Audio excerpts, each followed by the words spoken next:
Once again, a very good afternoon, everyone. Welcome to uLaw CPD webinar. Thank you so much for joining this Friday afternoon, 2 p.m. Eastern Standard Time.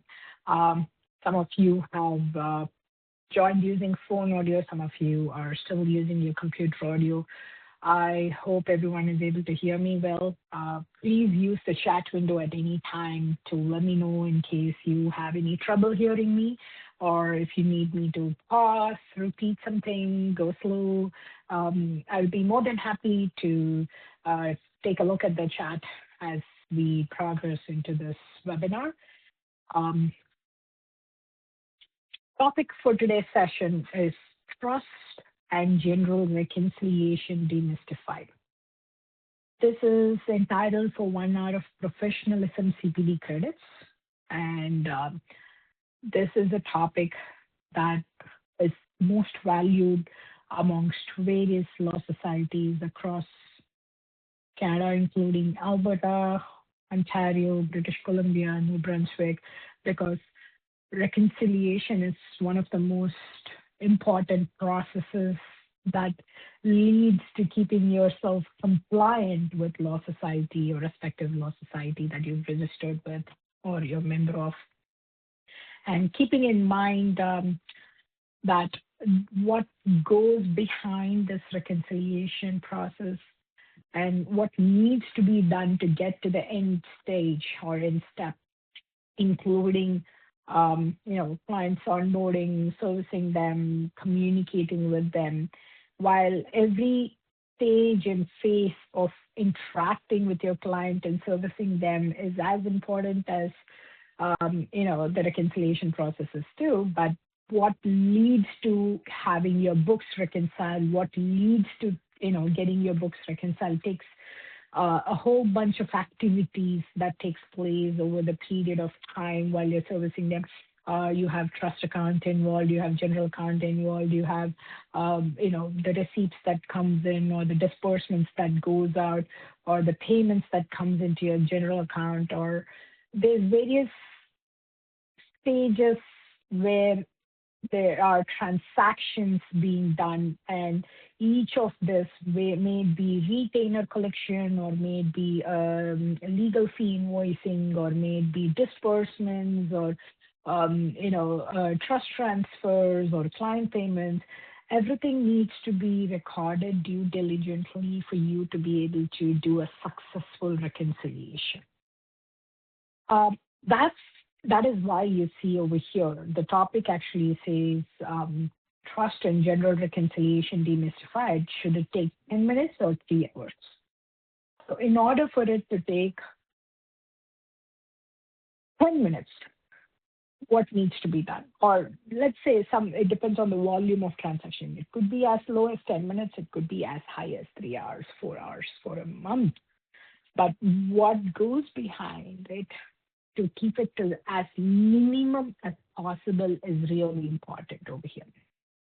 Have a checklist. You could do something on your own to make sure every single transaction that goes through the bank statements, that goes through your financial institution, is being recorded appropriately under the respective client account matters or as office expenses or as disbursements, etc. Definitely, reconciliation is the final step to keeping yourself compliant. However, what goes behind it is, like I said, from day one of starting to service your clients. Now, how do we get there? Some people would do them manually, Excel spreadsheets. Some people would do them using softwares. Some people would use software like practice management softwares, even more detailed because they are law society approved, especially when it comes to trust reconciliations. So reconciliations for both trust and general involve very similar process. It is just that when trust comes into picture, people are advised to be a bit more cautious because you're handling your client's money. It's not your money yet.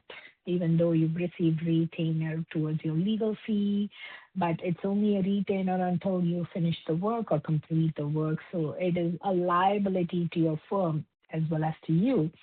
So hence, we would always, we, including Law Society, always recommend people to ensure their trust accounts are handled super carefully. Nothing to fear.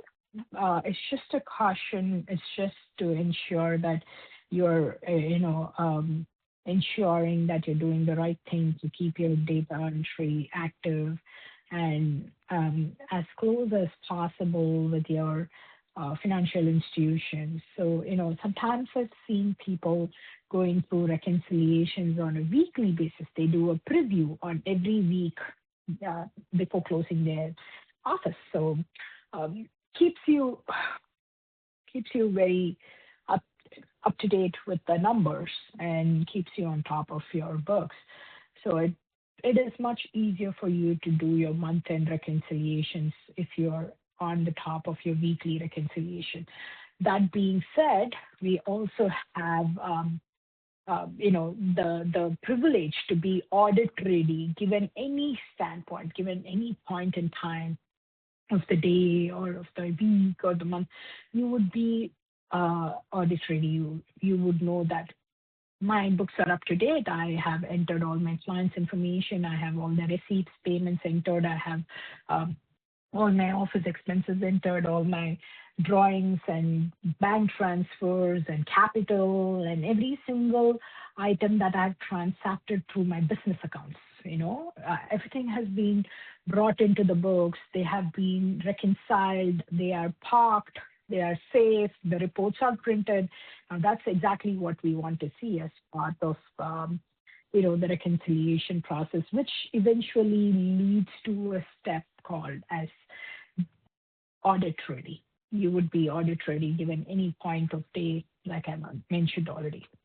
Now, what goes behind the reconciliation is at one's own discretion. Some people like to, depends on not just the person, but it also totally depends on their requirements. Some people would be a small office, some people would be a mid-sized office. They would have more transactions, they would have more requirements. So it depends on the nature and the type of the organization, whether they would do a manual data entry or a software-based or a spreadsheet-based or, a legal or even specific. If you're looking for a legal accounting software, which will automate all of these transactions and, these journals, ledgers that you would need, helps you with posting all these entries and gives you the exact documents that you would even need for your law society reconciliations.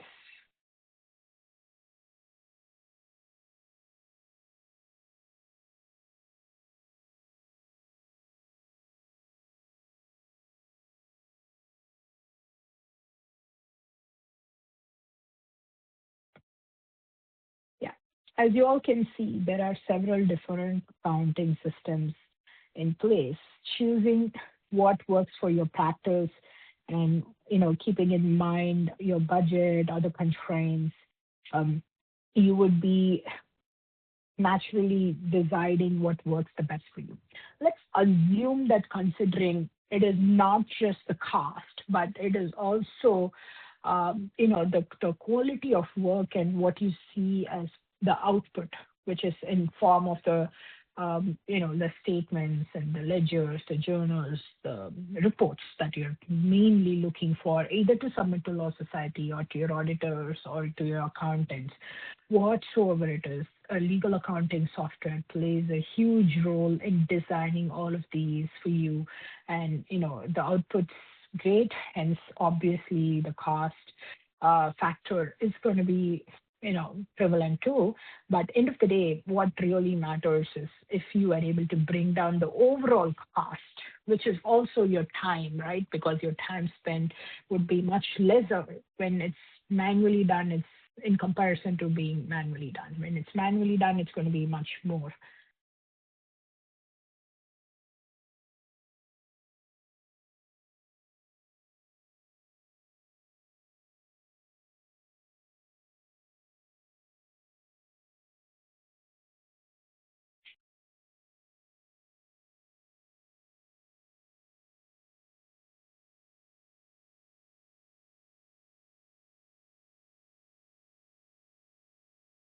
All right. As part of the trust reconciliation, uh, we do have what is called as um, trust listing and bank error. These are two main things that I would recommend always to, you know, um, check and ensure that they're taken care of.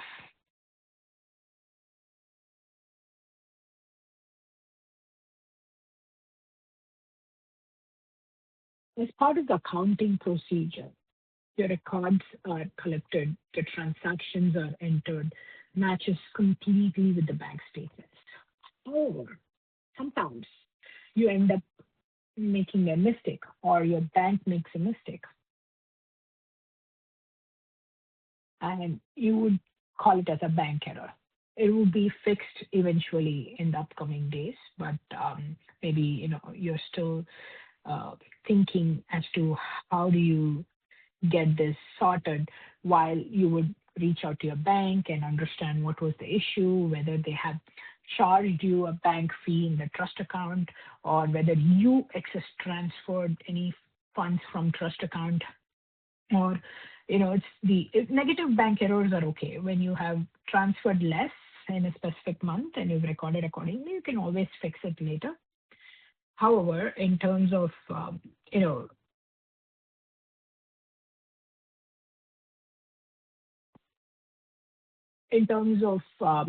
positive bank error where you have withdrawn even more than what was supposed to be the amount that needs to be withdrawn, it's a bit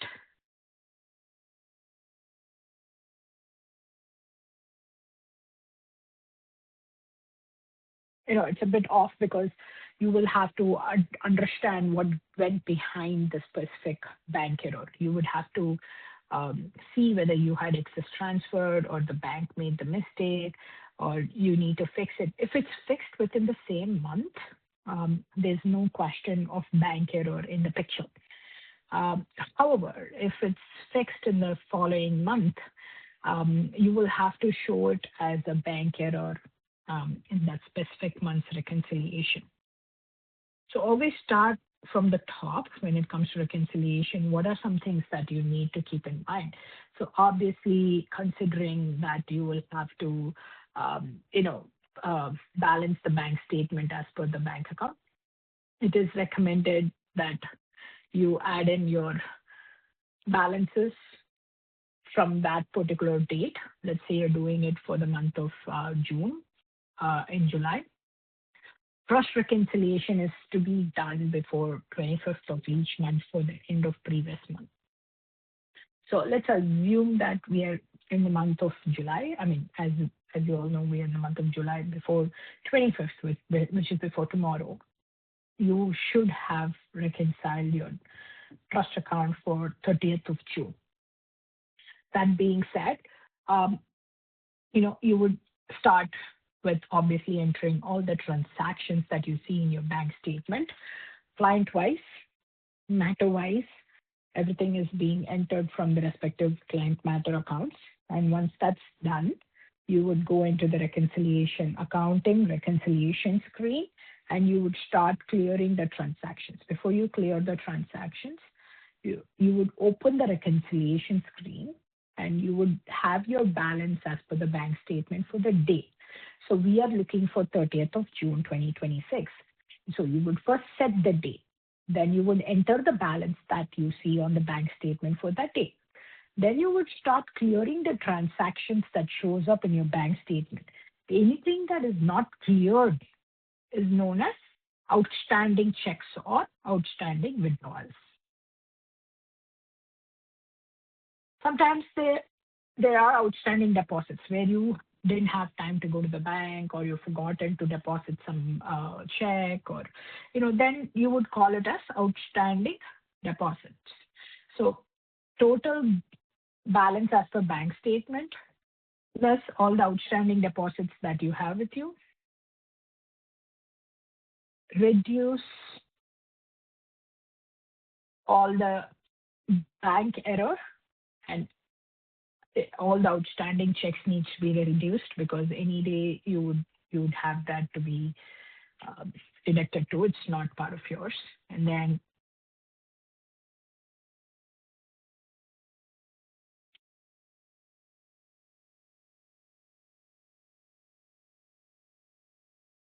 you would end up arriving at the mixed trust balance, which matches with your bank statement. Now, if there is something that is not matching, if you're still not able to reconcile, then you would start looking into the bank errors.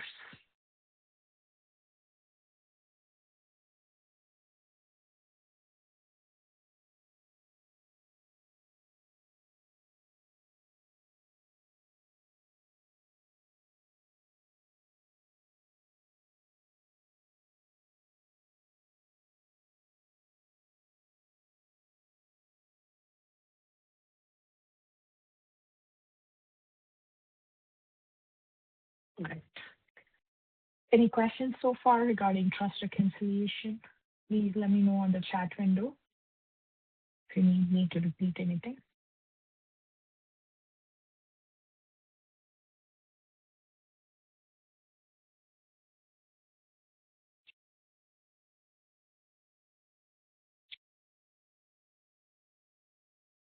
Right. Moving on to general reconciliation.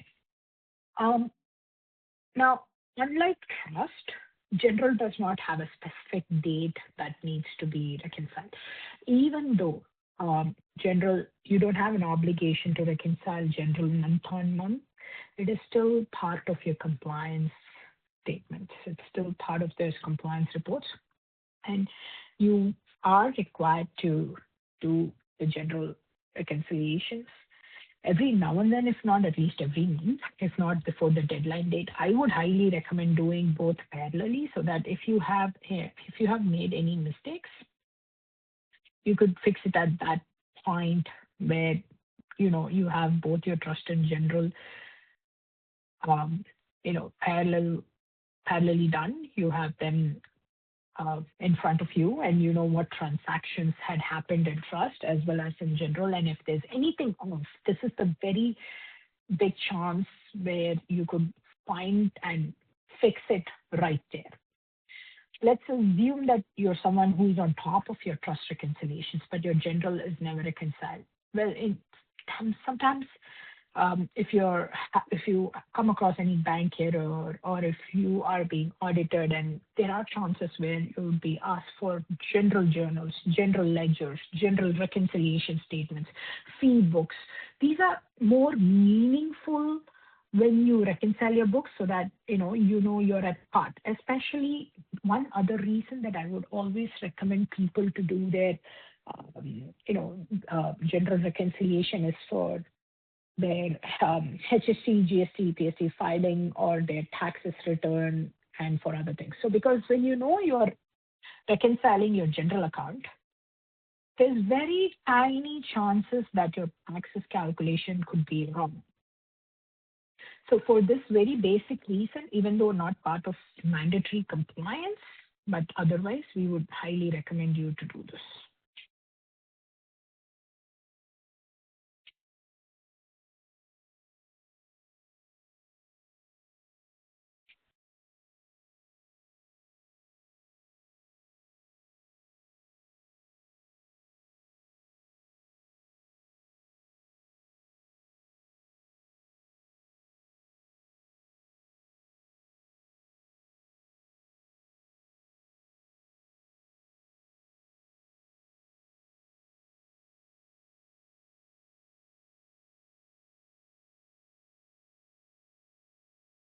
Right. As part of general reconciliation, we don't have the we don't have the bank error concept here, but everything else remains the same.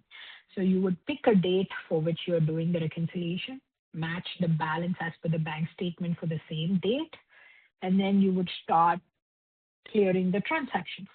So any transactions that does not get cleared, or any transaction that is left out, is considered as outstanding deposit or withdrawal, which will be marked accordingly, and you would see them here.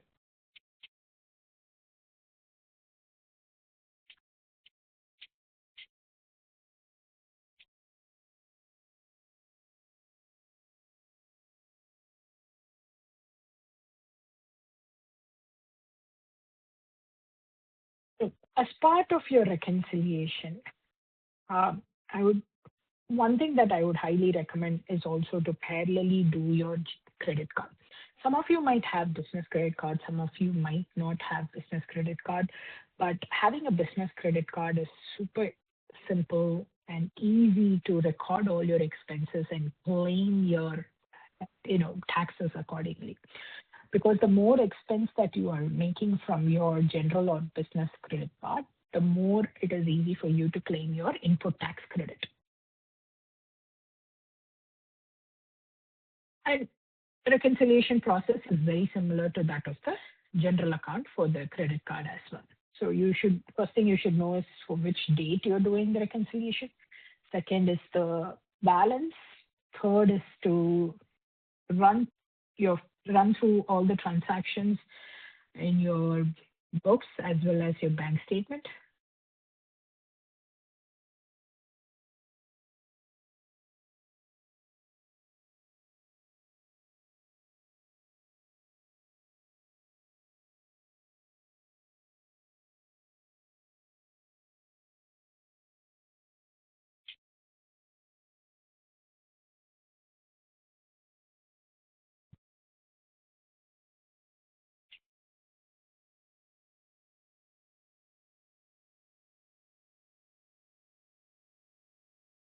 All right.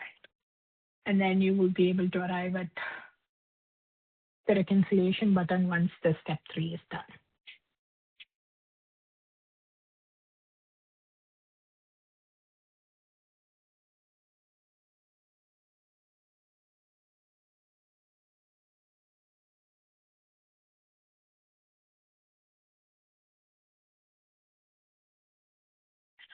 Moving on to how this reconciliation process will help you to be audit ready at any given point of time.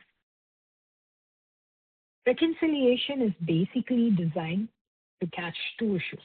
Number one, it helps you to find all your transactions in your accounting system if you've recorded it appropriately and if that matches with your financial institution.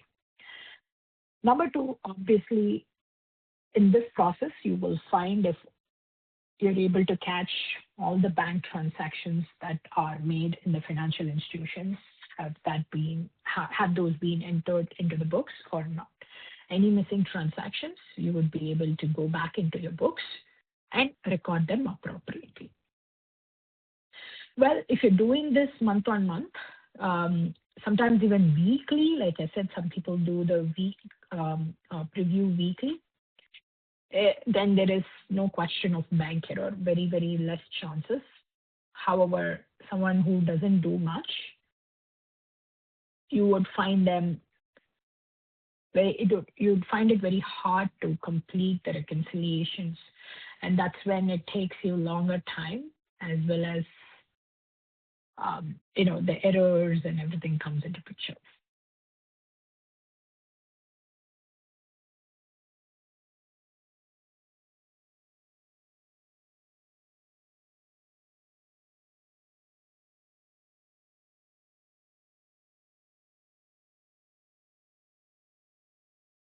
Well, to be audit ready, someone must ensure they're reconciled month on month. They have their accounting system up to date. I would say the least is month on month, but like I said, someone who is very vigilant with their books, who's on top of books, who'd like to be on the top of books, make sure that they don't want to commit any error at any point and fix it within the same month. It's up to them to even plan, like a little, let's say that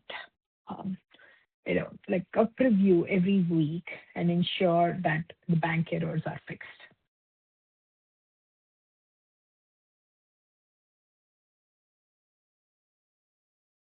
So you're ready to file your taxes anytime by doing so, and you're also ready to, submit your reports to audit for audit purposes anytime.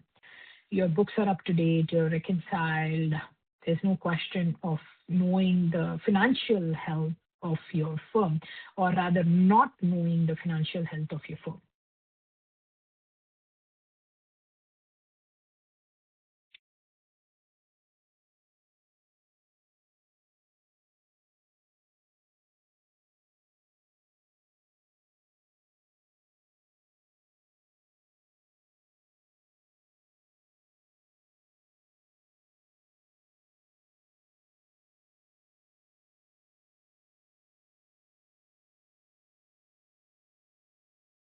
Okay. Well, all of this is done to ensure that end of the day you can, sleep peacefully, knowing that you do not have anything that will be, like off the record, or you're not able to control the books, or you're not able to arrive at any numbers, or you're unable to reconcile. There's so many things that you can accomplish by reconciling every month.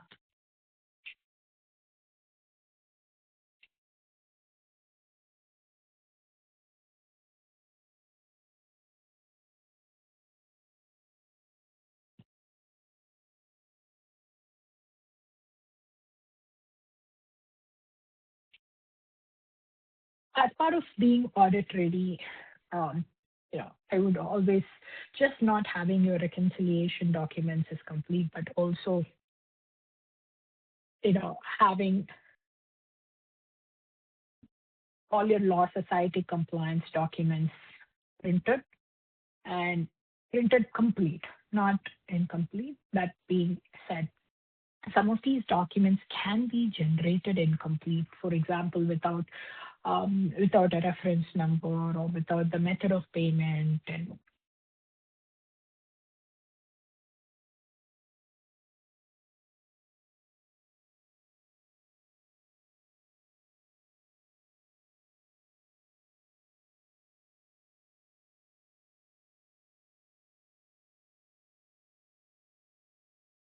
well, all of downloading all of these would take you somewhere between 10 to 12 minutes. Um, Download by clicking on download. Sometimes it would be done earlier. Make sure to click on the button that says download. These are available under accounts section if you're a uLaw user, accounts, and you'll see Law Society compliance documents.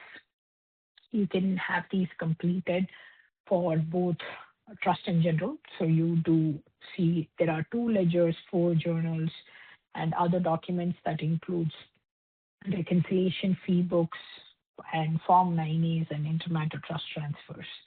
If you're someone who has 2 matters, 2 or more matters for same clients, then you would have, sometimes you would go through something called as intermatter trust transfer, where within trust, but 2 different matters.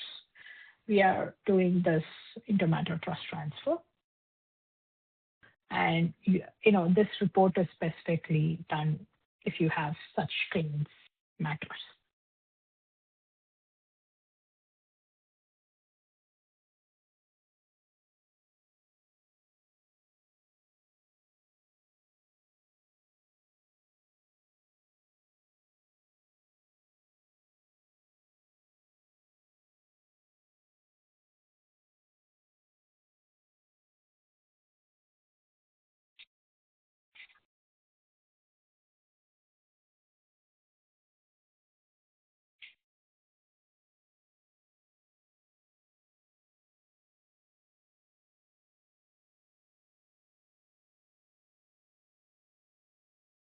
Well, whenever you're ready on a monthly basis, once you're done with entering all the transactions into your books of accounts, you could just do the reports, download them, and you could ensure to record them into the respective folders.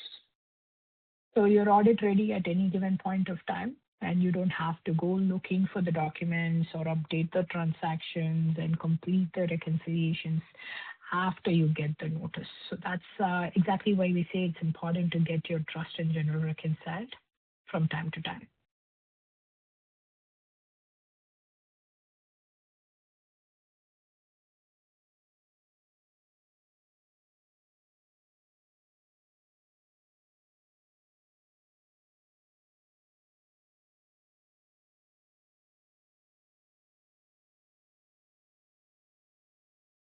And well, all of this is possible considering that you have a checklist of your own. Some people like to do it on their own. Some people would follow the checklist that's provided by the software. Some people would go on to the Law Society portal and download one. So it totally depends on the firm size, the practice, style of practice, and the method that you've adopted for.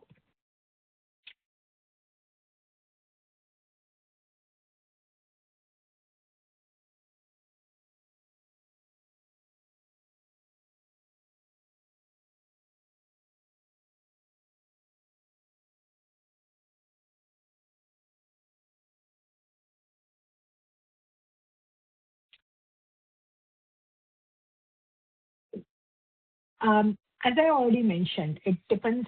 The time that you take to work on all of these definitely depends on the volume of transactions and the firm size. However, well, the software is definitely going to make things simpler, and you're able to download these reports within no time, given you have added these transactions from your accounting screen or the matter screen, respectively, if it's client information or accounting. And sometimes, if you're doing them manually, you're having to repeat the same information at several places, and you're unable to, uh, arrive at the exact report. So when you're doing this through the software, it definitely seems seamless, and it definitely works with the time and helps you to bring in the accurate document with all the fields and the data that needs to be printed for the records purposes. Well, reconciliation is eventually made simpler.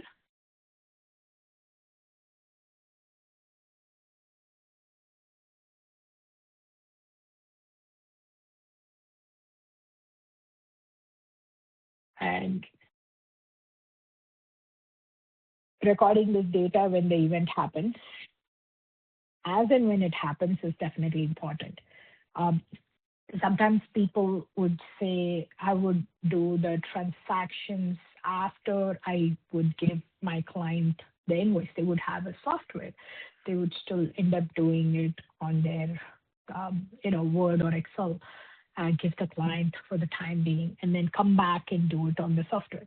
So I would sometimes it's only going to add more work to you, but also when you do it directly from the software, it's going to manage the whole lot of journal and ledger workflow, and it keeps your accounts and books up to date. And in result, you also get the documents that you need to give to the government, you need to give to the law society, you need to give to the client, and you need to keep it for yourself in your records. So all four in one, you get all of them in one shot, and you save time and all of it. So consider, if you are someone who's doing all of this manually, just for the ease of it and for the compliance purposes, I would highly recommend switching to using a legal accounting software, and let it do the magic, while you could play a minimal role of entering the data, and we would from the back end help you with generating these reports that you need for, like I said, for your clients, for law society, for your accountants, for auditors, for government, for CRA and HST or GST, PST taxes purposes. And, Well, all of this in a nutshell being said to save time and have your reconciliations done much faster. Reconciliation is only the final step, as I mentioned. Whatever we spoke over the last in the span of last 40 minutes goes a long way in bringing into picture at each and every stage the clients, their the matters, what goes under them, what needs to be invoiced, what needs to be left as retainer, what needs to be transferred. All of these then gets transformed into different ledgers, journals, invoices, Form 9As, and more.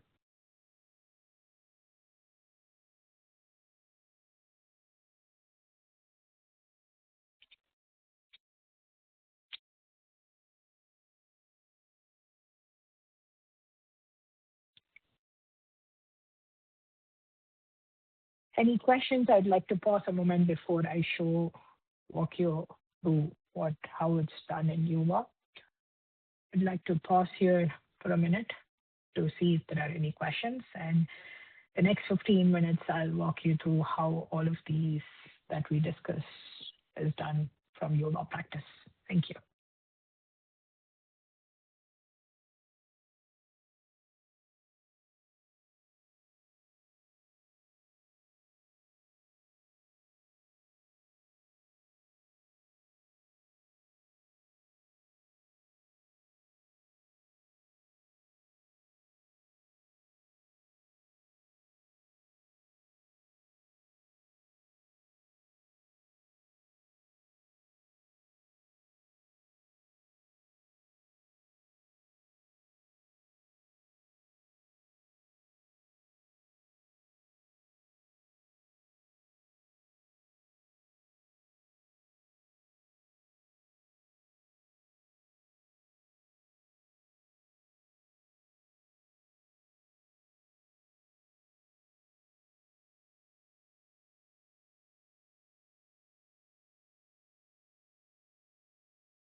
All right.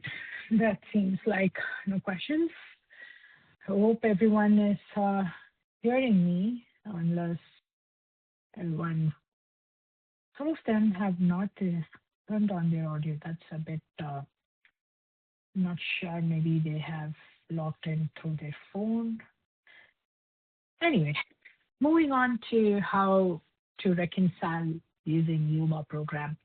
Well, it starts definitely with creating a file, and when you are in the matter, uh, there's a bit of accounting done from the matter level as it is that reflects into the respective trust and general account. Predominantly, the trust transactions are all your client-based work, so which means that everything in the trust um, belongs to your client. That's why there's a trust balance, trust listing, everything that is removed from trust, then later on transferred to general, of course, belongs to you or your firm.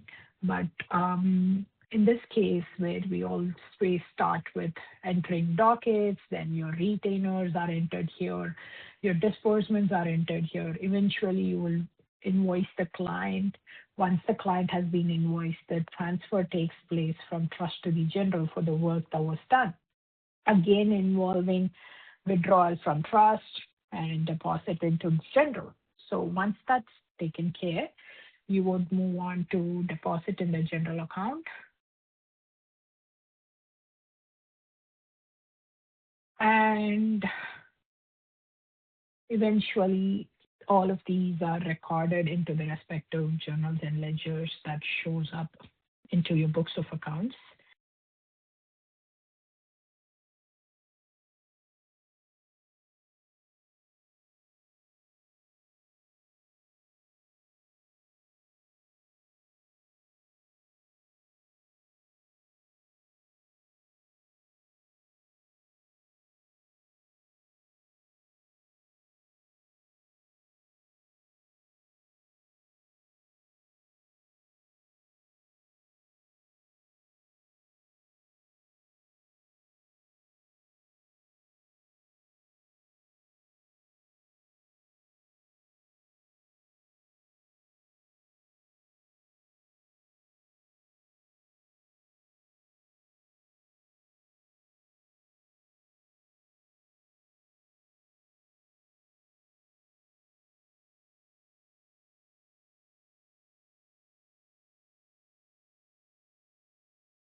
Mm. As you all can see, the reconciliation is available right here under accounts. So it always starts with the date on the top.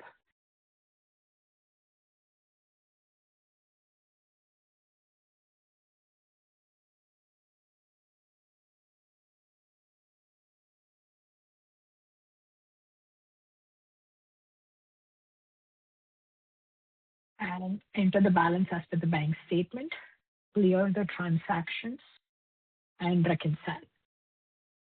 Well, when you are in the process of clearing these transactions, that is when you would understand whether there is a bank error or not, because the previous month is already done. And then if you spot a bank error, that is, if you've withdrawn more, there is a difference between.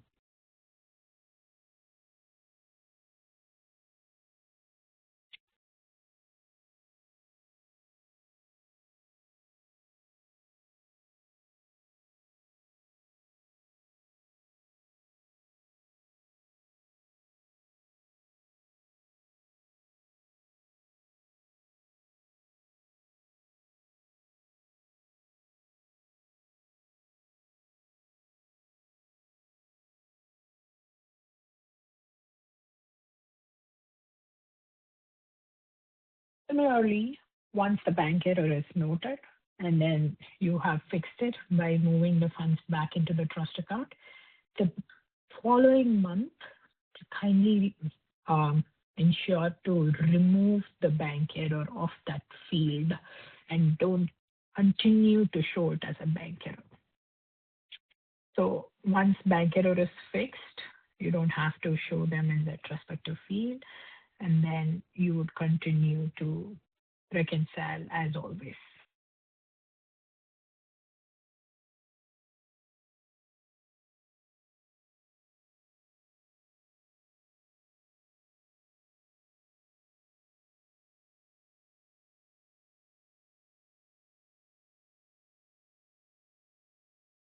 Similar to that is our general account reconciliation, where you continue to click on date, enter the date for the month that you wish to complete the reconciliation, and then the balance as per the bank statement. And then you would start clearing all the transactions. And you would go on to show any outstanding deposits or withdrawals. So once you have cleared all the transactions as per the bank statement, anything that is uncleared after reconciliation would naturally be shown as outstanding withdrawal or outstanding deposits respectively.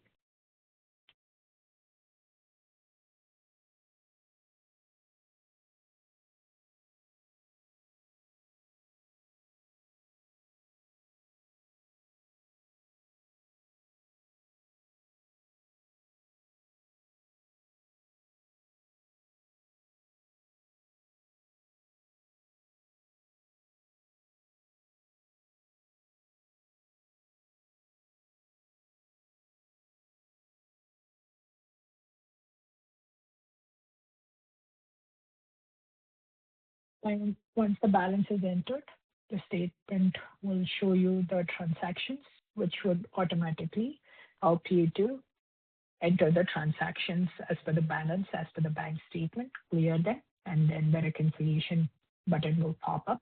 You could do a preview if you are in doubt. There's a preview option right beside the cancel button.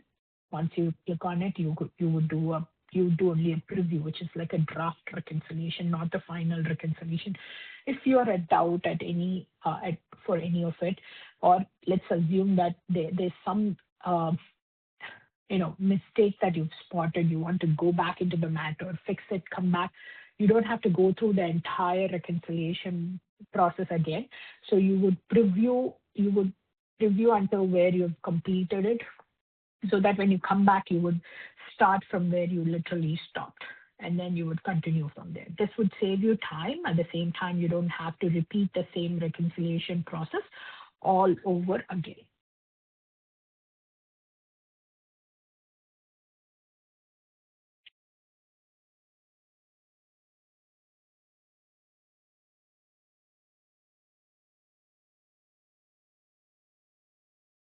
Well, similar to that is the business credit card. You would continue to just drop down on the general account and then click on business credit card, and then the transactions will show up. You would enter the date, you would enter the balance as on the date, you would clear the transactions as per the bank statement for the specific month or date or the week as you progress, and then you would start clearing all of them and until you hit the reconciliation button, until you hit the end of the month, and you go from there.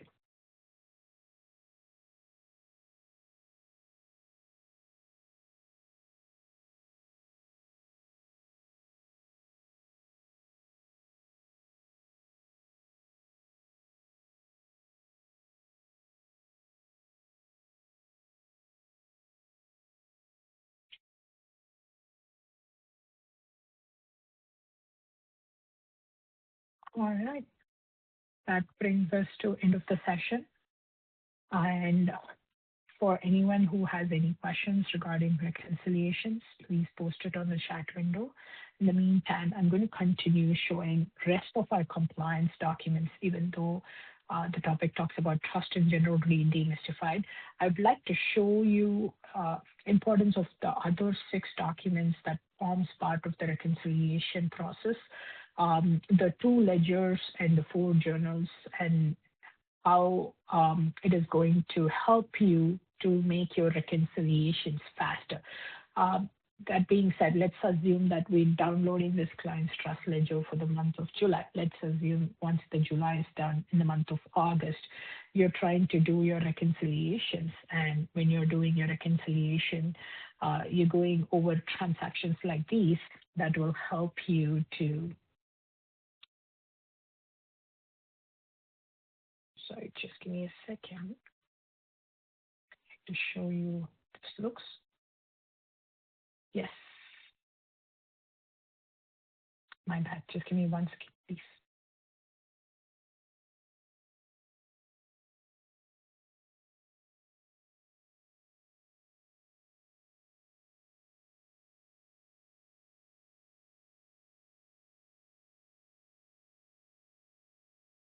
Okay.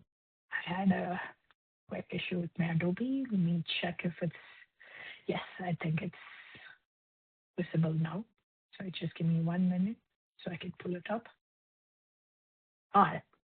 So as part of the reconciliation process, some things that would make things faster to know is, let's assume on 17 July, you're looking at this receipt. You have the details right here. You have the reference numbers. So you know, whether it's for you or for your auditor, ledgers are, nicer to see with all the information. They want even more drilled down version of, let's assume they want more details. Then they would go and asking for, provide me with client's trust receipt journal. Let's assume we're doing it for the same month, and I would download it. It would give you a more detailed version as to, the method of payment with reference numbers, who the funds was received from. Let's assume it was mortgage funds. It came from the bank. So the descriptions, the purpose of funds, the file number, all of these simultaneously helps you to reconcile quicker, because let's assume that you are not doing a reconciliation, but your bookkeeper is doing it. They would get to verify all of these transactions alongside with your bank statement, and it will look much better because they're doing this on their own and they don't have to interfere. They don't have to come back to you every time asking for the details.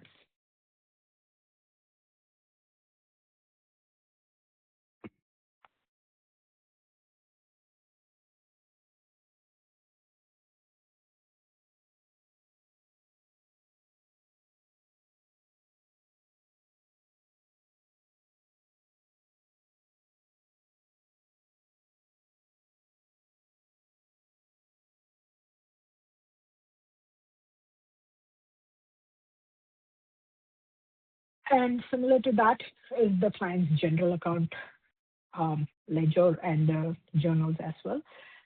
Besides that, you would get to see the Form 9As for anyone who's in Ontario who's doing electronic trust transfers. let's assume this month you've done a few different trust transfers, whether it's going to help you for the reconciliation purposes or for part of the compliance documents, you could download these and take a look at all the trust transfers that was made.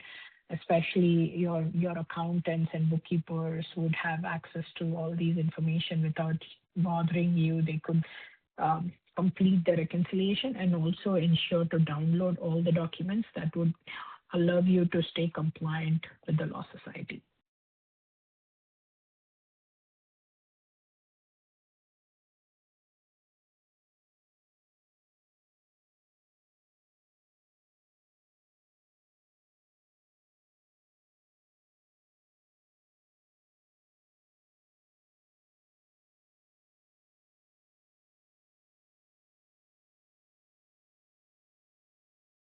All right. I believe that's most of it. And the last tab that, so if someone who is doing reconciliation, one thing that I would highly recommend is to not just the client payments and retainers are enough to have your banks reconciled. Trust, yes, would be done with just your client stuff. But more than trust, general is also, as I mentioned, is equally important for you to complete reconciliations, for which you can use the import bank statement, or you could use the Connect Bank, pull in all your general account transactions, which would be helpful for you to complete your general account reconciliations. And on the other hand, that would in turn help you to download your tax documents, and it will be helpful for you to file your taxes appropriately and on time and accurate, and ensure they are matching your financial institutions.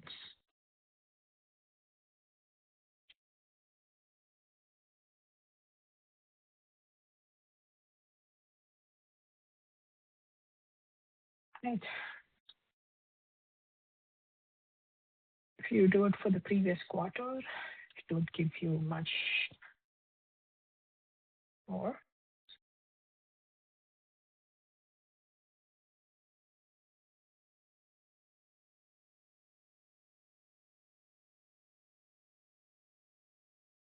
It give you an idea as to, it'll help you for your general account reconciliations as well as your um, taxes and more that we discussed.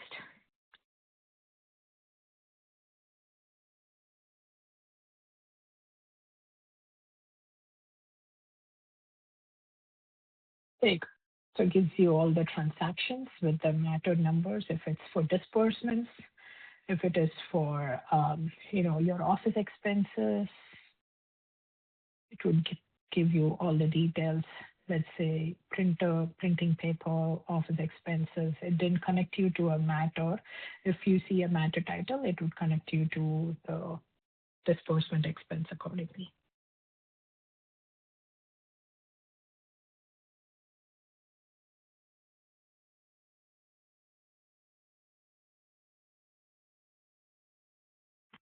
Any questions, any of you, before we end today's session? Please let me know, as I would be available on the chat window as well as on the audio here. So if you have any questions, please enter it on the chat window for us to elaborate for others. Thank you. To keep the recording short, I would go ahead and turn off today's recording. The session's being recorded. It's going to be available on our YouTube platform probably over the weekend or early next week. For the ones who would like to review a few steps or any of it, you could access our YouTube channel, and there's a separate playlist called Webinars, where you would be able to see all our past webinars recorded over there, including today's. Once again, thank you so much, everyone, for joining this afternoon. I will be here for another few minutes to take any questions, and I would be entering the attendance link as well as today's topic details on the chat window. Thank you and have a wonderful weekend.